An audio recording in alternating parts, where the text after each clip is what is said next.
இன்னைக்கு நான் உங்ககிட்ட சொல்ல போறது 2023 ரிலீஸ் ஆன ப்ராஜெக்ட் சி அப்படின்ற ஒரு தமிழ் படத்தோட எக்ஸ்பிளேஷன் தான் சொல்ல போறேன். இந்த படத்துக்கு ஒன்லைன் சொல்லி நான் போர் அடிக்க விரும்பல. டைரக்டா படத்தோட கதைக்குள்ள போயிடலாம். ஆனா அதுக்கு முன்னாடி வாட்டி அரைச்சு நம்ம சேனலை பார்த்துட்டு இருக்கீங்கன்னா நீங்க கேட்டுக்கொண்டிருப்பது மிஸ்டர் ஹரிஹரன் யூடியூப் சேனல். நான் ஹரிஹரன். சேனல் பிடிச்சிருந்தா மட்டும் சப்ஸ்கிரைப் பண்ணி பக்கத்துல வர பெல் பட்டியும் சேர்த்து கிளிக் பண்ணிக்கங்க. டெலிகிராம்ல ஃபாலோ பண்ணதவங்க ஃபாலோ பண்ணிக்கங்க. நீங்க கேட்கிற படங்கள் வெப் சீரிஸ் எல்லாம் நம்ம டெலிகிராம் சேனல்ல காத்துட்டு இருக்கு. வாங்க இன்னைக்கான வீடியோக்குள்ள போயிடலாம். இந்த படத்தோட தொடக்கத்திலே ஒரு வயசான நபர் வாக்கிங் போயிட்டு இருக்கும் போது கை கால் ஏத்து அப்படியே கீழே விழுகிறாரு. அப்படியே கட் பண்ணா நம்ம படத்தோட ஹீரோவை காட்டுறாங்க. அவரை ஒரு ரூம்குள்ள அடைச்சு வச்சுட்டு யாரோ பொறுத்தவங்க டார்ச்சர் பண்ணிட்டு இருக்காங்க. ஹீரோ பத்தி சொல்லணும்னா அவருக்கு இப்பதான் ரீசெண்டா வேலை போயிருக்கு. ஆனாலும் ஒரு வாட்டி சூசைட் கூட ட்ரை பண்ணிருக்காரு. பட் அவரால் அது முடியல. ஹவுஸ் ஓனர் பணம் கேட்டு டார்ச்சர் பண்றாங்க. வீட்டு வாடகை அப்ப என்கிட்ட வேலை கிடையாது. அதுக்கு காரணம் யாருன்னா ஒரு பொண்ணு. அந்த பொண்ணு நானும் ஒரு வாட்டர் கம்பெனில வேலை பார்த்தோம். அந்த வாட்டர் கம்பெனியோட மேனேஜர் அந்த பொண்ணை சைட் அடிச்சாரு. பட் அந்த பொண்ணு என்ன குறுகுறுன்னு பார்த்துட்டு இருந்தா. அதனால அந்த மேனேஜர் என்ன வேலையை விட்டு தூக்கிட்டாரு. என் ஃப்ரெண்டு எனக்கு புதுசா ஒரு இடத்துல வேலை வாங்கி தரேன்னு சொல்லியிருக்கான். அதுக்கு அடுத்தது பணத்தை தரேன் அப்படின்ற மாதிரி நமக்கு பிளாஷ்பேக்கா காட்டுறாங்க. இப்ப பிரசன்ட்ல ஹீரோ எங்க இருக்காருன்னு தெரியல. காத்துன்னு கத்திட்டு இருக்காரு. அவரை கண்டுக்கிறதுக்கு யாருமே அந்த இடத்துல இல்ல. இப்ப அப்படியே கட் பண்ணா பிளாஷ்பேக்ல ஹீரோ ஒரு இடத்துக்கு வேலைக்கு வராரு. அந்த இடத்துல ஒரு பெண் இவருக்கு உதவி பண்றாங்க. என்னன்னா ஒரு வயசான நபரை காட்டி இவருக்கு கை கால் ரெண்டுமே வராது. ரொம்ப நாளா பழுத்த படிக்காதான் இருக்காரு. இவரை பார்த்துக்கிறதுக்காக தான் நீ வேலைக்கு வந்திருக்க. வேலை பிடிக்கலன்னு சொல்லிட்டு பாதியில எல்லாம் ஓடக்கூடாது. எதா இருந்தாலும் பேசி தீர்த்துக்கணும் அப்படின்ற மாதிரி சொல்றாங்க. அது மட்டும் இல்லாம நைட்டு நான் இருக்க மாட்டேன். என்னோட வேலை வீட்டை கூட்டுறது சமைக்கிறது இது மட்டும் தான். மத்தபடி இவரை நீ தான் பாத்துக்கணும் அப்படின்ற மாதிரி ஹீரோன்னு சொல்லிட்டு போறாங்க. அவரும் சரி மேடம் அப்படின்ற மாதிரி சொல்லிட்டு இருக்காரு. ஹீரோ ரொம்பவே கஷ்டப்படுறாரு. அந்த வயசான நபருக்கு சாப்பாடு ஊட்டி விடுறாரு, ட்ரெஸ் சேஞ்ச் பண்ணி விடுறாரு. அவரோட டிகிரி சர்டிபிகேட் மிஸ் ஆயிட்டு அதனால தான் தலையெத்தி இப்படி மாறிட்டு அப்படின்ற மாதிரி ரொம்ப கஷ்டப்பட்டு இருக்கதை காட்டிட்டு இருக்காங்க. இப்ப கொஞ்ச நாள் அப்படியே ஓடிட்டு இருக்கு. ஒரு நாள் ஹீரோன் வேலை பாக்குறத ஒரு வயசான நபர் நோட் பண்ணிட்டு இருக்காரு. அதை ஹீரோ நோட் பண்ணிட்டு யாரா தாள் அப்படின்ற மாதிரி கேக்குறாங்க. அதுக்கு ஹீரோன் அவருக்கு என்னோட புருஷன் தான், நம்ம ரெண்டு பேரும் இந்த வீட்டுல ஒன்னா இருப்போம் அப்படின்ற மாதிரி நினைச்சுக்கிட்டு தப்பா இந்த வீட்டை நோட்ட விட்டுட்டு இருக்காரு அப்படின்ற மாதிரி சொல்றாங்க.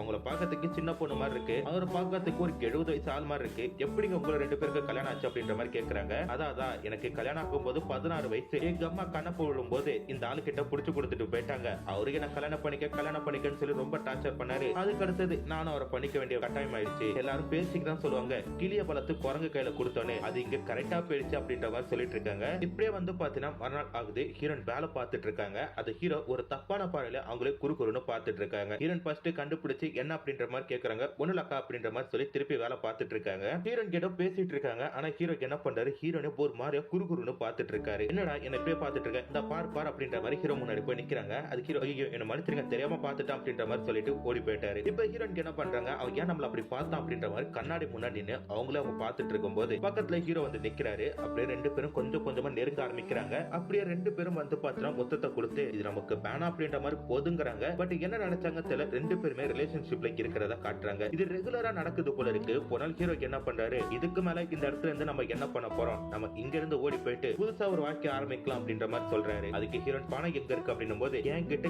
ஏகப்பட்ட பணம் இருக்கு, நான் உன்னை காப்பாத்துறேன், என் கூட வரத்துக்கு மட்டும் ரெடியா இரு அப்படின்ற மாதிரி சொல்றாங்க. இப்ப அப்படியே கட் பண்ண ஹீரோவை ஒரு இடத்துல கட்டி போட்டு வச்சிருக்காங்க. இப்ப ஹீரோ என்ன பண்றாரு, உங்களுக்கு என்னதாண்டி பிரச்சனை, எதுக்கு என்ன கட்டி போட்டிருக்க, என்கிட்ட பணம் இருக்குதான் சொன்ன, அது எங்க இருக்குன்னு சொன்னா அப்படின்ற மாதிரி கத்திட்டே இருக்காரு. அந்த இடத்துக்கு சஞ்சய் அப்படின்ற ஒரு நபரை காட்டுறாங்க. சஞ்சய் அண்ட் ஹீரோன் ரெண்டு பேரும் ஏற்கனவே ரிலேஷன்ஷிப்ல இருந்திருக்காங்க. அது ஹீரோ வந்து பாத்தீங்கன்னா நோட் பண்ணிருக்காரு. பட் ரெண்டு பேரும் ஏதோ சொந்தக்காரங்க அப்படின்ற மாதிரி மைண்ட் செட்ல அவரு விட்டுட்டாரு போல இருக்கு. அப்ப ஹீரோ என்ன பண்றாரு, இங்க பாரு பணம் என்கிட்ட இருக்குன்னு தான் நான் சொன்னேன், ஆனா எங்க இருக்குன்னு சொல்லலையே, நீங்க என்ன பண்ண போற அப்படின்ற மாதிரி கிண்டலா பேசிட்டு இருக்கும் போது அப்ப அந்த வீட்டோட காலிங் பெல் சவுண்ட் கேக்குது. இப்ப அப்படியே கட் பண்ணா ஒரு பிளாஷ்பேக் காட்டுறாங்க. ஹீரோனோட ஹஸ்பண்ட் வந்து டெய்லி பணம் கேட்டு ரொம்பவே டார்ச்சர் பண்ணுவாரு. எனக்கு சரக்கு அடிக்கணும், பணம் கொடு, சீட்டானும் பணம் கொடு அப்படின்ற மாதிரி ரொம்ப டார்ச்சர் பண்ணிட்டு இருக்காரு. இப்போ கூட 6 மணிக்கு வீட்டுக்கு வர பொண்டாட்டி இன்னும் வரல அப்படின்ற மாதிரி தான் வீட்டு வாசல நின்னு பாத்துட்டு இருக்காரு. இங்க வந்து நீ ஏதோ பண்ணிட்டு இருக்க, பணம் கொடுத்துரு நான் போயிடுறேன் அப்படின்ற மாதிரி சொல்றாரு. அப்ப வீட்டுக்குள்ள ஹீரோ சட்டை இல்லாம இருக்கும்போது யார் இவன் சட்டை இல்லாம இருக்கான் அப்படின்ற மாதிரி கேள்வி கேட்கிறாரு. பின்னாடி சஞ்சய் இருக்கிறத பாட்டு நீ என்ன பண்ற அப்படின்னும் போது சஞ்சய் அவங்க புருஷனை ஒரு அடி அடிச்சு அப்படியே மட்டை ஆக்கிட்டாரு. ஹீரோன் என்ன பண்றாங்க, பணம் கேட்டு ரொம்பவே டார்ச்சர் பண்றாங்க ஹீரோவை. அவரோட மெயின் பாயிண்ட்ல கத்தி வச்சு அடி நடிக்கிறாங்க. அவர் வலியால துடிச்சிட்டு இருக்கும் போது திருப்பி அந்த இடத்துல காலிங் பெல் சவுண்ட் கேக்குது. இப்ப அப்படியே கட் பண்ண திருப்பி ஒரு பிளாஷ்பேக். ஹீரோ வந்து பாத்தீங்கன்னா கதவை போய் திறக்கிறாரு. அந்த கதவுக்கு வெளியே இருந்து ஒரு டாக்டர் ஒருத்தர் உள்ள வராரு. இந்த வயசான நபரை பாத்துக்கிறதுக்காக டாக்டர் அடிக்கடி வந்து செக் பண்ணிட்டு போவாரு. அதே மாதிரிதான் இப்ப இந்த இடத்துக்கு வந்திருக்காரு. இவங்க அதுக்காட்டி இருக்கிற எல்லாத்தையுமே மறைச்சு வச்சுட்டாங்க.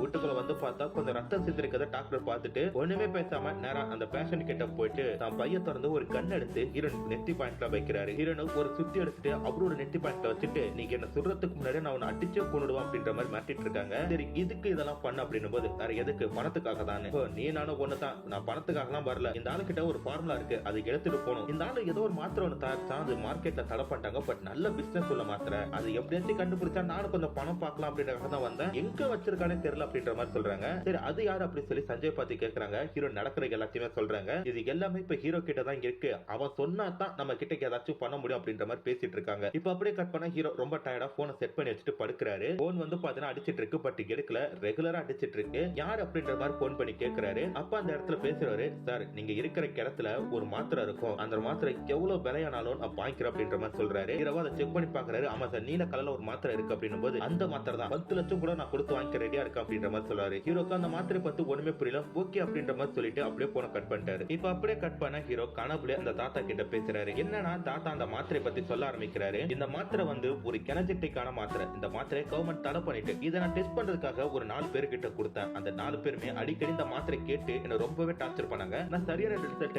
எவனும் சொல்லவே இல்லை. இந்த மாத்திரையோட மைனஸ் பாயிண்ட் என்னன்னா ஒரு 90 வருஷம் இருக்கானா இந்த மாத்திரை போட்டா 80 வருஷத்துல செத்து போயிடுவான். இதுதான் இந்த மாத்திரையோட மிகப்பெரிய மைனஸ் பாயிண்ட். சரி என்னதான் நடக்குன்னு பாப்போம்ட்டு நானே இந்த இடத்துல மாத்திரை போட்டு ட்ரை பண்ணி பார்த்தேன். பட் என்னோட வயது முதிர காரணமாக சைடு எஃபெக்டால எனக்கு கை காலுக்கு எடுத்துக்கிட்டு நானும் எவ்வளவு மாற்றங்கள் செஞ்சு பார்த்தேன். பட் சரியில்லை அப்படின்ற மாதிரி சொல்றாரு. ஓகே தாத்தா, ஏதோ ஒன்னால நான் பெரிய பணக்கார போறேன் அப்படின்னு சொல்லிட்டு ஹீரோ என்ன பண்றாரு, மறுநாள் இந்த மாத்திரையை ஒரு ஆள் கிட்ட 10 லட்சத்துக்கு விற்கிறாரு. கைவசம் நிறைய மாத்திரை இருக்கு, ஆனா ஒவ்வொரு கஸ்டமர்ட்டையும் இதான் கடைசி மாத்திரை, இதான் கடைசி மாத்திரை அப்படின்னு சொல்லிட்டு பணம் நிறைய பார்க்க ஆரம்பிக்கிறாரு. இதுக்கு எல்லாத்தையுமே வேலைக்கு சேர்த்து விட்ட ஃப்ரெண்டு வந்து நோட் பண்ணிட்டு இருக்காரு. பட் எதுவுமே கேட்கல.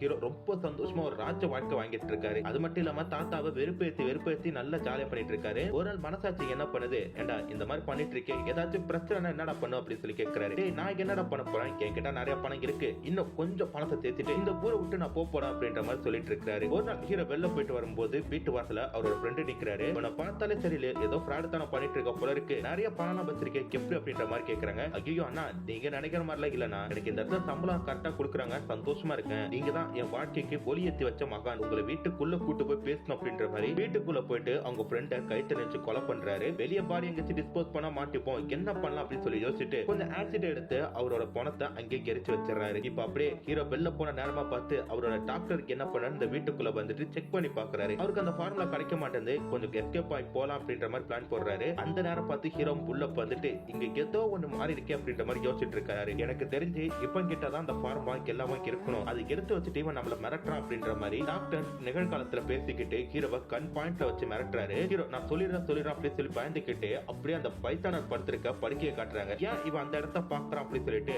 அந்த பெட்டை தூக்கி பாக்குறாங்க. அங்க கேட்கப்பட்ட பணம் இருக்கு. சரிடா, அடுத்தது இந்த ஃபார்முலா எங்க வச்சிருக்க அப்படின்ற மாதிரி டாக்டர் திருப்பி மிரட்டுறாரு. அப்ப அங்க ஒரு மியூசிக் பாக்ஸ் இருக்கும், அதை போய் பாக்குறாரு. அந்த இடத்துல இருக்கிறதை அந்த ஃபார்முலா பார்த்து டாக்டர் ரொம்ப சந்தோஷப்பட்டு இருக்கும் போது ஹீரோனுக்கு என்ன பண்றாங்க, சஞ்சய் அடிச்சு கொலை பண்றாங்க. டாக்டர் பயப்படுறாரு. கவலைப்படாதீங்க சார், உங்களால கொலை பண்ண மாட்டேன், என் பழியில வராத வரைக்கும் எனக்கு பணம் தான் சார் முக்கியம், பணம் இப்ப இருக்கு, அதுக்கடுத்து இவன் எதுக்கு எனக்கு அப்படின்ற மாதிரி கொண்டுட்டு அப்படி சொல்றாங்க. இவங்க 2 பேரும் சந்தோஷப்பட்டு இருக்கும் போது அந்த இடத்துல டாக்டரை யாரொருத்தவங்க சுட்டு கொள்றாங்க. யார் அப்படி சொல்லி பார்த்தா அந்த தாத்தா தான். டாக்டர் என்ன பண்ணிருப்பாரு, இந்த வயசான நபரை தூக்கி வீல் சேர்ல உட்கார வைக்கும் போது அவரோட கண்ணை பக்கத்துல வச்சிருப்பாரு. அதை எடுக்க மாந்துட்டாரு போல இருக்கு. அந்த ஃபார்முலா பார்த்த அவசரத்துல அப்படியே கொண்டுட்டு தான் பையனுக்கு ஒரு வீடியோ கால் போட்டுட்டு மகனே நான் சரியாயிட்டேன் அப்படின்ற மாதிரி சொல்றாரு. பையனும் ரொம்ப சந்தோஷப்படுறாரு. அவர் பையன் ஏதோ ஒரு மாத்திரை கண்டுபிடிச்சிருக்காரு போல இருக்கு, அது எப்படி நம்ம ஆராய்ச்சி பண்றது அப்படி சொல்லும் போது நீ ஏன்டா கவலைப்படுற, 2 பேர் மாட்டிருக்காங்க அப்படின்ற மாதிரி சொல்றாரு. ஹீரோயின் 2 பேருமே தன்னைத்தான் சொல்றாங்க அப்படின்ற மாதிரி ஒருத்தவங்க பார்த்துட்டு இருக்க. அப்படியே இந்த படத்தோட கதையை முடிச்சிட்டு இந்த தாத்தா எப்ப குணமாயிட்டாரு போல இருக்கு, எதுக்கு இப்படி நடிச்சாரு அப்படி சொல்லி தெரியல. எனவே இந்த படம் உங்க எல்லாருக்கும் பிடிச்சிருக்கும் அப்படி சொல்லி நினைக்கிறேன். இது வரைக்குமே வீடியோவை ஸ்கிப் பண்ணாம கேட்டிருந்தா உங்க எல்லாருக்கும் ஒரு மிகப்பெரிய ஒரு நன்றி.